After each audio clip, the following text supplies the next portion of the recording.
All right. Hello, everyone. My name is Jalen Motley. I'm a program coordinator here at VitalLink. I want to thank all the students, parents, educators joining us today for our first Huntington Beach Union High School District CTE Pathway Days panel. I do want to just give a few more minutes to any students coming in, and then we will actually be getting started.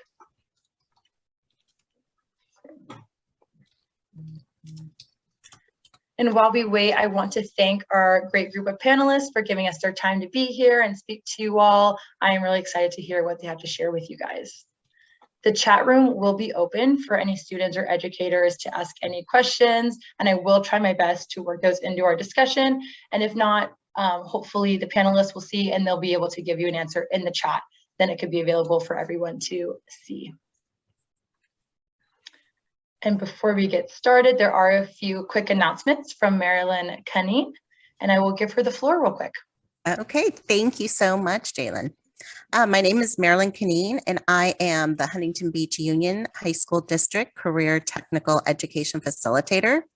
So what is CTE? Career Technical Education, it provides students with the academic and technical skills, knowledge, and training necessary to succeed in future careers and to become lifelong learners. So I'm also going to drop, because I know we don't have a lot of time to talk about it, but I'm going to drop in some flyers about our programs. We have over 40 CTE pathways in our district, which we're super proud about. And we also offer a CTE honor cord for those that meet the requirements. So you can get that at graduation if you complete a pathway.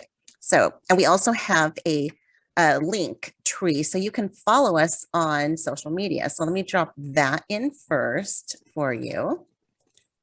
And while I'm dropping all of this in, I am going to have Julia Budd introduce herself. Hello, everyone. My name is Julia Budd, and I'm the K-12 Pathway Coordinator for Coastline ROP, and I represent Coast Community College District as well. So I'm happy to be here. Thank you for inviting me, Marilyn and VitalLink, for putting it on. This is going to be great. We also have a Linktree account that I'm going to drop into the chat as well, and that will take you to our homepage, as well as if you're interested in fall 2022 registration, there's an interest list there that you can sign up for. Our fall registration will start the week of April 25th. If you have any questions, please feel free to reach out to me as well. Thank you. All right, great. Thank you, Marilyn. Thank you, Julia. And we will go ahead and get started with our introductions. Our great panelists today, we have Greg, and Adam. And Greg Berger, how about you take it away? Will you give us your name, title, and your CTE pathway that you teach? Of course. Again, my name is Greg Berger. I'm from Westminster High School. I'm our CTE coordinator here, and I teach our engineering design pathway and our cabinetry, millwork, and woodworking pathway. Awesome. And Greg Gardner? Hi, my name's Greg Gardner. I teach here at Edison High School in the agriculture and natural resource pathway that we have here. I'm a science teacher, so I teach biology and AP environmental science, but it's a great pathway here at Edison that we really talk about aquaculture, aquaponics, and hydroponics. Awesome, thank you. And lastly, Adam Trace. Hello, my name is Adam Trace. I teach auto shop here at OBHS, or Ocean View High School. We have Auto 1, Auto 2, and if we're lucky, we'll have Auto 3. That'll be internship. And we partner with the Ford dealership in Huntington Beach. So as you work in my class, you're working towards Ford certifications. So the real positive thing with my class is you're taking a college level class. I will let you in on a secret. Breaks in high school are the same breaks you're gonna find in college. Valuable skills, and hopefully we get you ready for careers after high school. Great. And I guess, Adam, we will just start with you, since you were talking about high school and college being similar in the program you teach. How does your course prepare students for success once they complete your class? So once again, we have the Ford modules. So it's real positive. The students are able to do a live module, and these are the same ones they teach at the community college. And the benefit is they donated us a vehicle. And so the students are able to literally do the online module and then go to the lab. So I've been trying a new teaching technique this year where about half the students are working on their online module, which gives the other half of the class the ability to do a lab. And then we kind of rotate the groups. And I'm finding that when the students are more in charge of their own education, they're actually doing a very good job. And I'm trying to give them equal tests and quizzes to make sure that they're actually paying attention on the online learning. And I'm finding that it's going really well this way. That's great. I'm sure the hands-on and then also having the textbook type module like stuff is really helpful. That's awesome. Greg Berger, how does your course prepare students for success once they complete your class? Well, depending upon which of the two pathways we're in, you're preparing for two very different fields, but both of them require a great deal of understanding of tactile build, or if you will, the design process. Whether you're in woodworking or you're in engineering, you really do need to understand how the design process applies to not just the field of mechanical production, but of even theoretical production. So we focus heavily in both pathways on design process. We focus specifically on software skill and certification, specifically in SolidWorks. Students are focused on earning certifications for certified SolidWorks associate level and professional levels, which effectively for students that are in fact looking at an engineering field, it's preparing them to skip ahead of those students who otherwise don't have experience in technical drafting. In our woodworking program specifically, we're preparing students more to become entrepreneurs in the woodworking field, because unlike in the construction trade sectors, when we're talking about specific pathways like fine woodworking, we're talking about finished carpentry or furniture fabrication, which really becomes more of a small to medium business opportunity for students. And we focus heavily on building the entrepreneurship skills that are needed by students to not just learn how something is built, but how it can be sold and how people can make a profit off of it. Great, thank you. And Greg Gardner. So in our pathway here at Edison, what we focus on is the ag and natural resources part. We're actually doing aquaculture, aquaponics, and hydroponics. And so we're looking at a new business industry where, especially in aquaculture, it's a thriving business community. We're working with Hub SeaWorld Research Institute out of San Diego. We're also working with the California Department of Fish and Wildlife and the U.S. Fish and Wildlife Service. So we have great opportunities to work with governmental agencies to bring in these hands-on, real-life, real-world resources. More importantly, we're also really doing some fabulous work with OCC. We're setting up a pathway through them so that if you go through my courses, and I'll be teaching a, hopefully in the fall, a college dual enrollment course through OCC, you can actually get college credit for to become an Aquarius. For example, you could work at the Aquarium of the Pacific.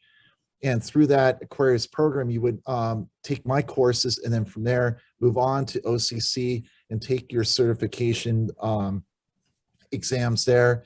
It's a great pathway. It's a great way to look at the marine biological world as well as aquaculture, and then apply the urban agricultural setting when we look at how do we actually grow our own food and grow our own resources. And so this can also be a real opportunity to get into the hobbyist world with the world of growing your own fish or growing your own plants and looking at it from that perspective. So it's a great opportunity here at Edison to do some things that are kind of out of the norm in terms of the agricultural world. Great, thank you so much for sharing. Adam, we will come back to you and just ask, what real world experiences are students learning that will benefit them once they graduate?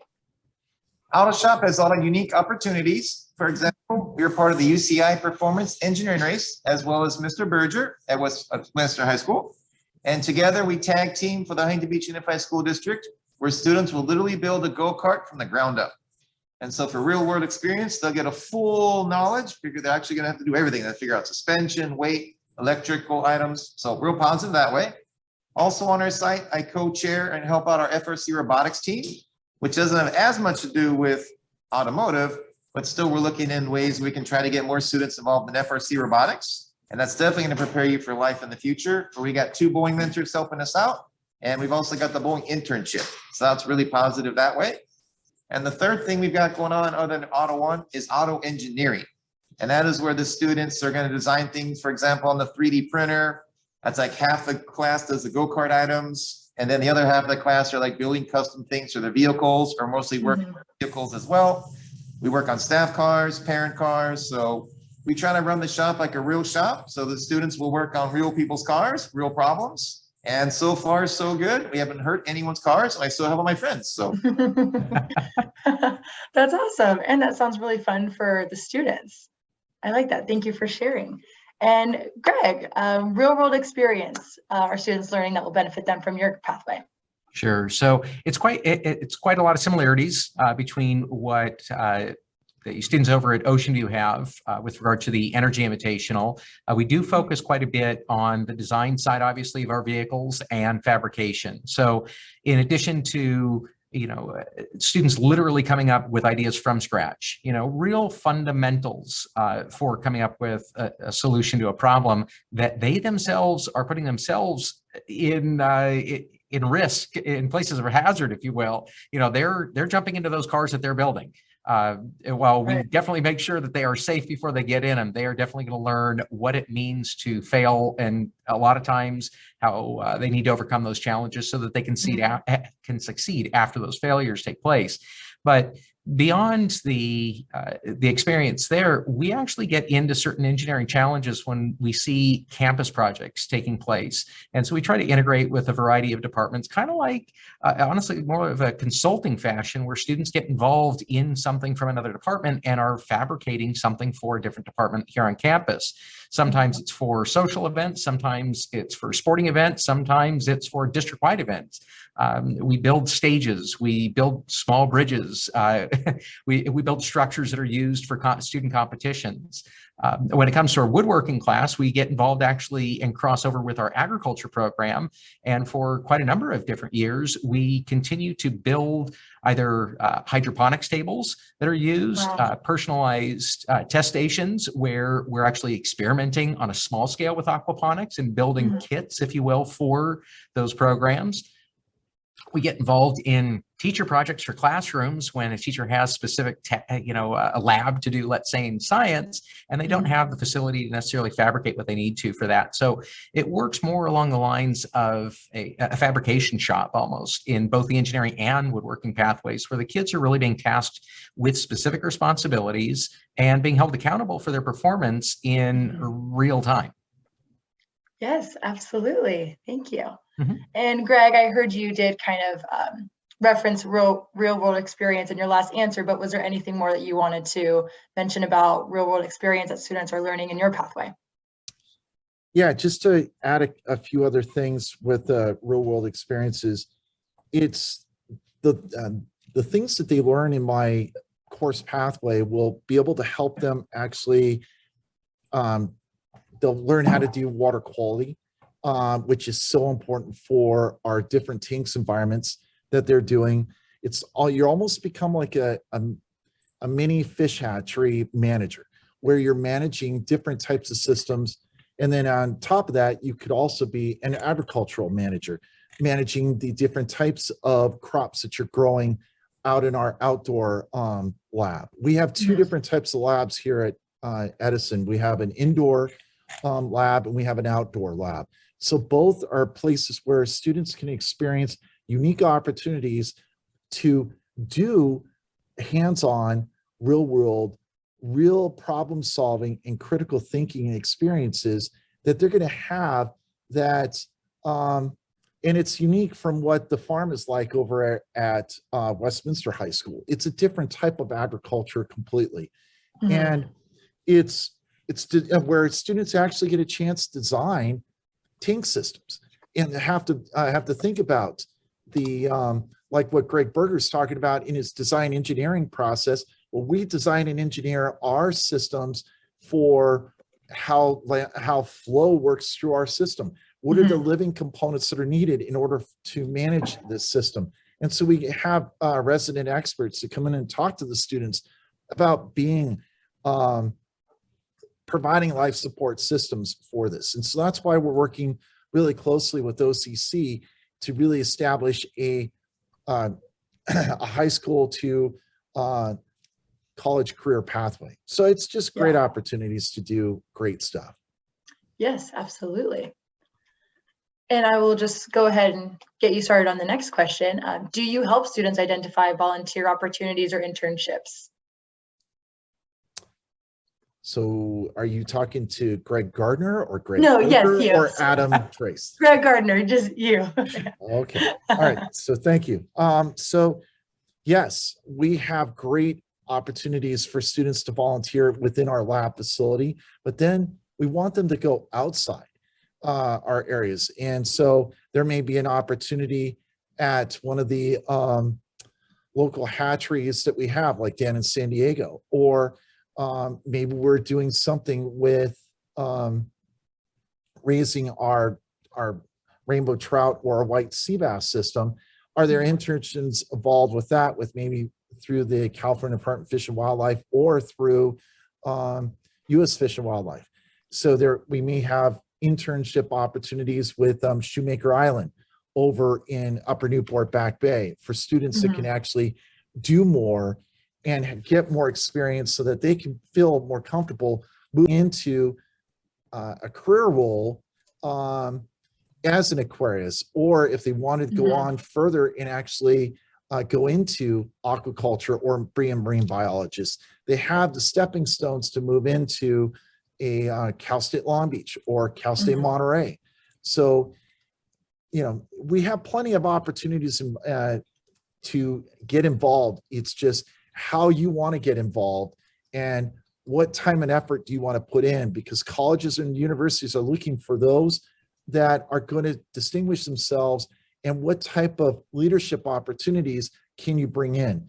One of the things that we have within our ag programs here in the Huntington Beach Union High School District is that we're part of FFA, which is Future Farmers of America.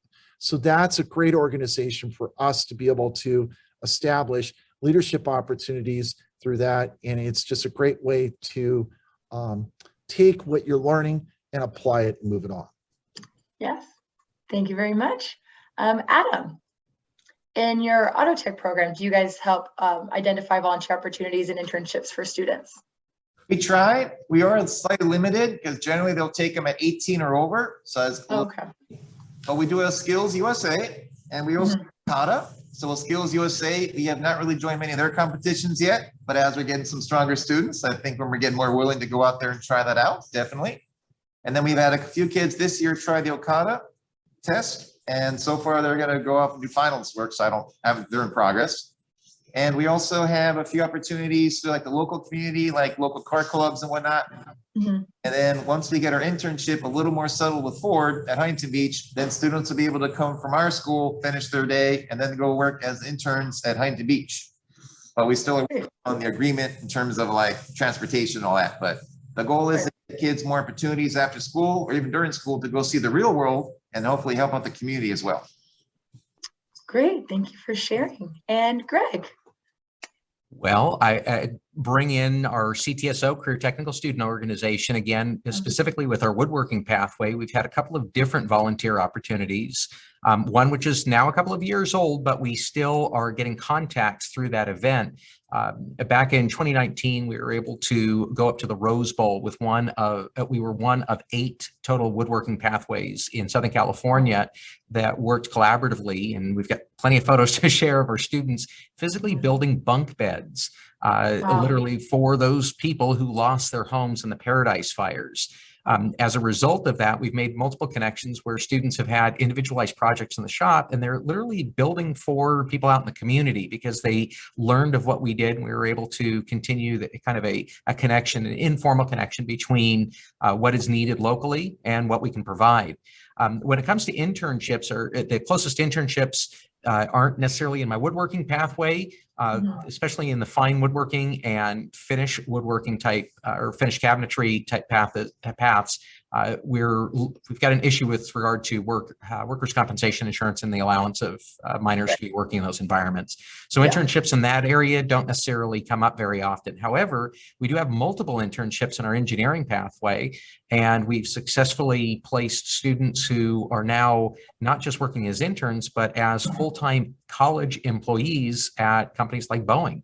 So we definitely have opportunities for students, both to volunteer in our local community and internships in local businesses, both large and small.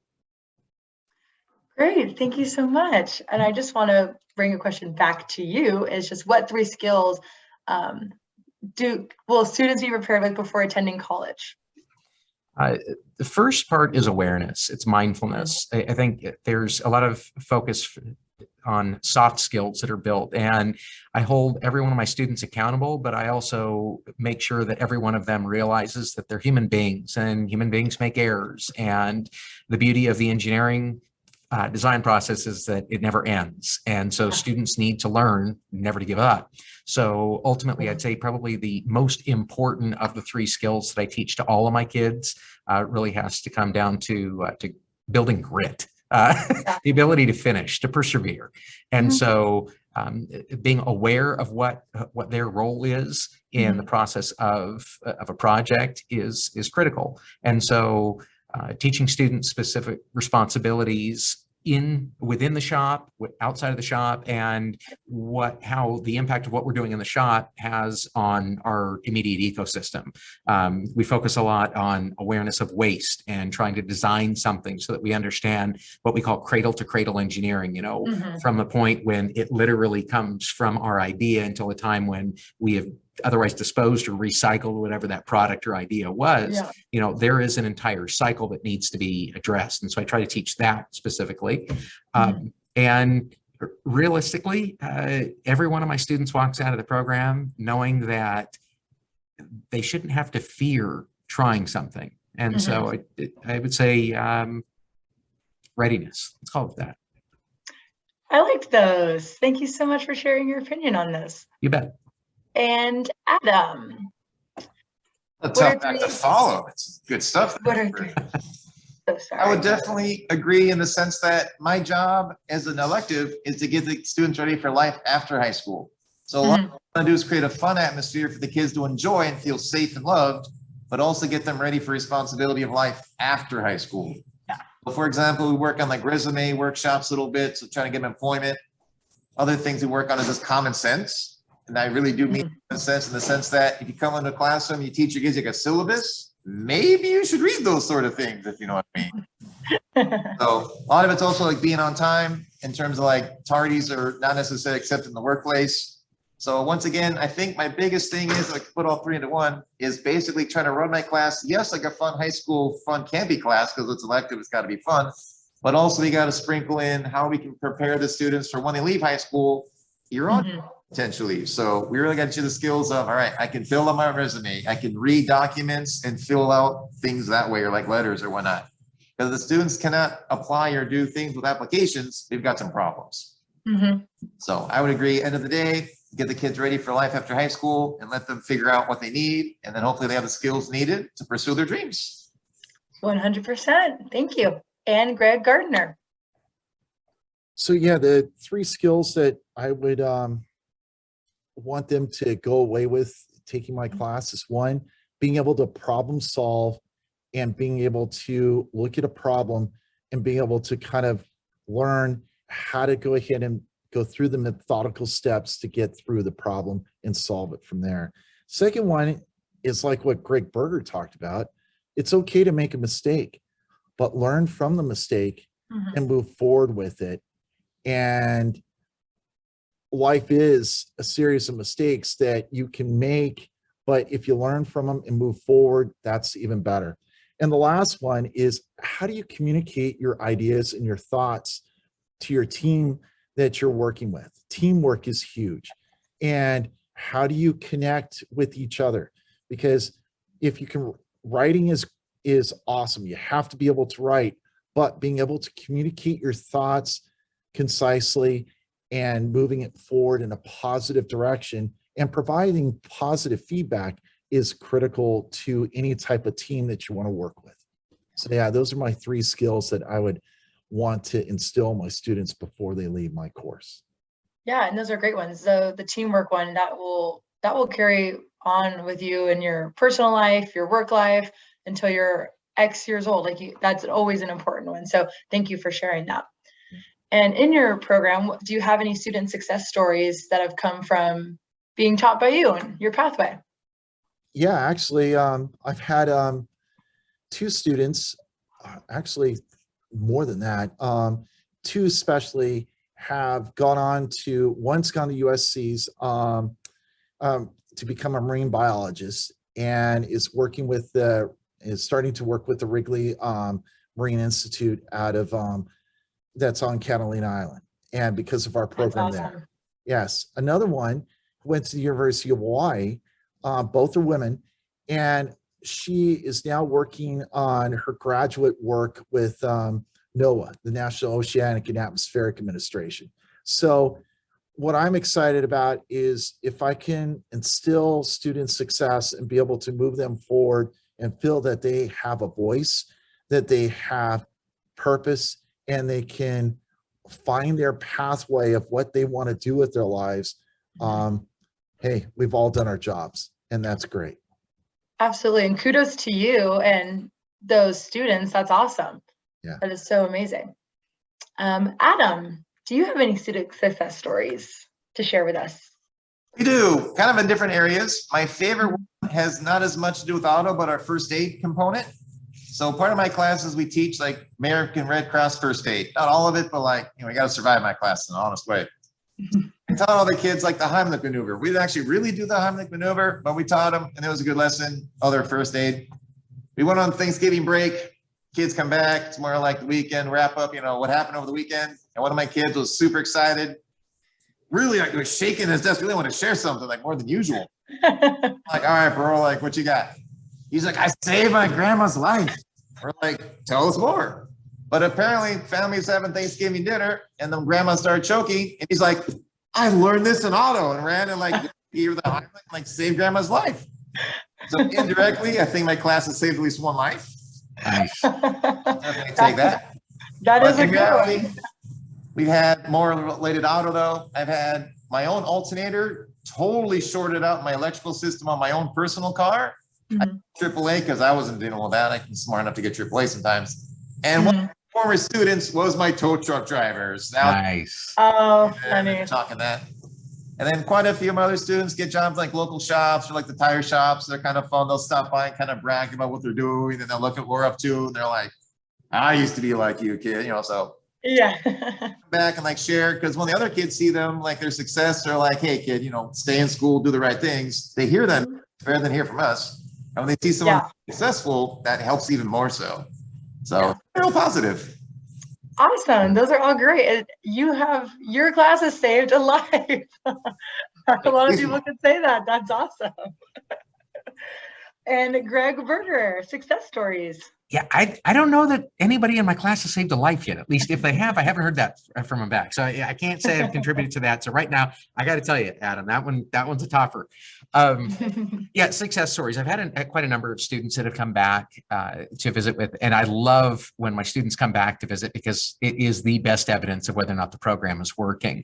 I could talk about students that have gone off to UCLA, to UC Berkeley, to Stanford, to God knows how many different types of colleges, both in and out of state. But my big proud moments are the ones where I've had a student that otherwise started here, not necessarily sure about the pathway, and then wound up succeeding. Last year, we had one young lady that graduated, and when she was a freshman, she was taking a non-pathway elective, and I had recognized some of her skills and suggested that she instead enroll in a different path. And she took my recommendation and got herself involved in our engineering path. She is now working for the U.S. government, specifically for the Navy, in a very high-level computer programming operation. I've got another student that started, again, definitely not in the right path.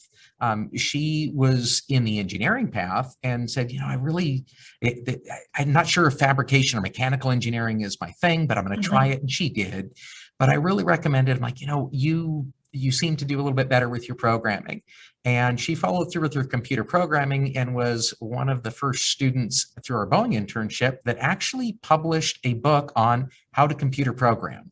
I'm not going to spend the time of digging it out of my desk, but I've got a 200-page book that is professionally available on Amazon that she published with her team over at Boeing. I thought that was pretty amazing for a kid that otherwise started without knowing anything about computer programming. My third is, and I'll just say Tracy without saying anything else about her name.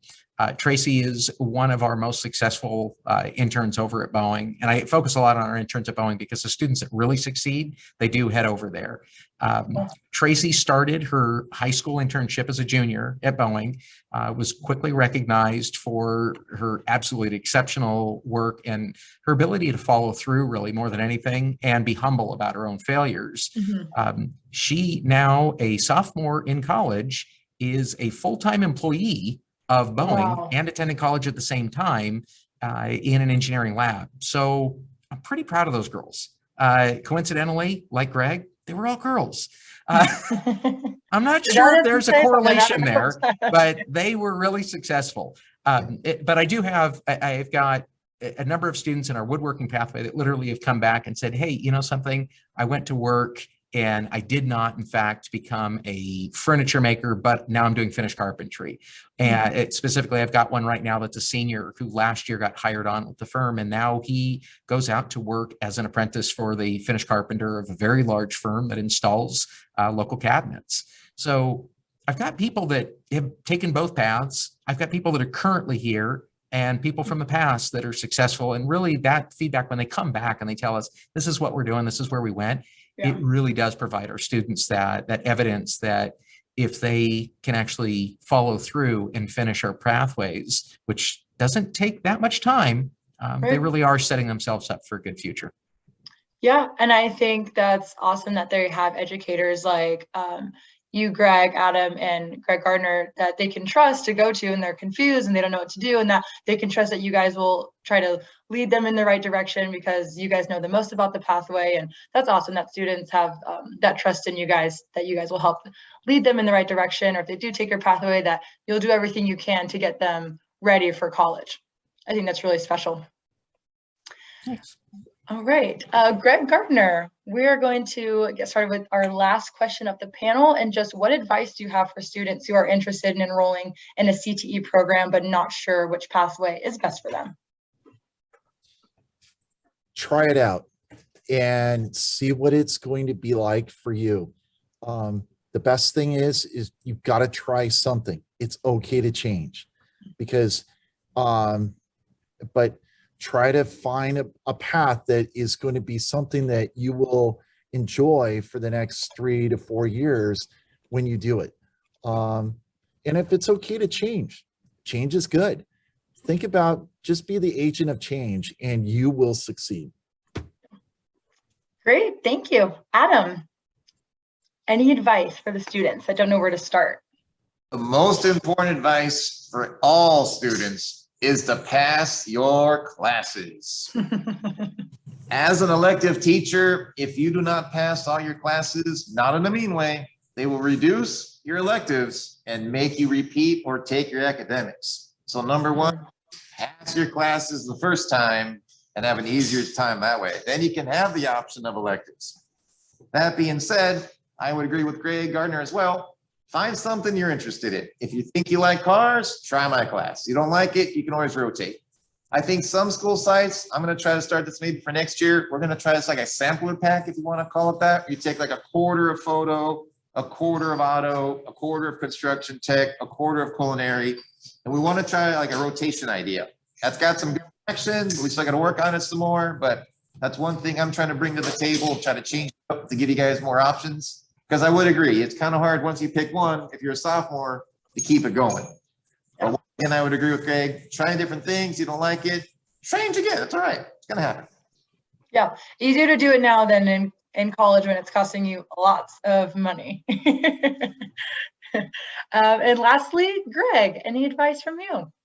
Yeah, when we're talking about students specifically that just they have no idea what they want to try, try something that you've got a passion for, and don't be afraid of building a passion for something that you fear. Don't consider failure at the project level or at the task level something that should turn you away. If no one ever failed in life, we wouldn't be where we are today. So engage, push yourself so hard that you guarantee to fail at least once. And I'm not talking about failing a class, because I agree with Adam. You got to pass your classes. But in general terms, the most successful people will push themselves further than failure to determine how far they can go. And that's what I'd recommend. Try something that maybe makes you a little bit uncomfortable. Maybe it will strengthen your opinion about something in a way that definitely ensures you'll never try it again. Or maybe it's going to open your eyes and you'll find that there is actually an interesting side to a field that you had no idea existed. Some people have asked me in the past, and I have a lot of freshmen that come to ask me, what should I do next year? Take as many classes as you can. It's free. Yeah. Engage in it. Yep. We all run home because we're excited. We want to get home. We have free time. To do what? Think about how you spend every moment. We don't guarantee you tomorrow, but you're here today. So take advantage of it and do what you can. Grow from that. Yes. Thank you so much, Greg. I'm feeling very inspired by what you said. That was awesome. Thank you. Good. All right. So as we come to a close, I do want to thank everyone who joined us. I really do hope this panel did help the students, parents, educators who came to participate. I am just going to share my screen real quick. I want to make sure that you guys are checking out the online community. Be sure to check out, every high school has their booths full of information, links, you name it, descriptions, photos. It'll give you an inside scoop to what they're about. So definitely peruse those. And I hope that you join us back tomorrow for the second panel. There will be different pathways that are going to be featured tomorrow. So do please come back, and remember to follow VitalLink on all social medias. And we hope you guys really enjoyed this. Thank you so much. And thank you to our panelists. You guys were awesome. I'm sure everyone enjoyed it. Enjoyed it.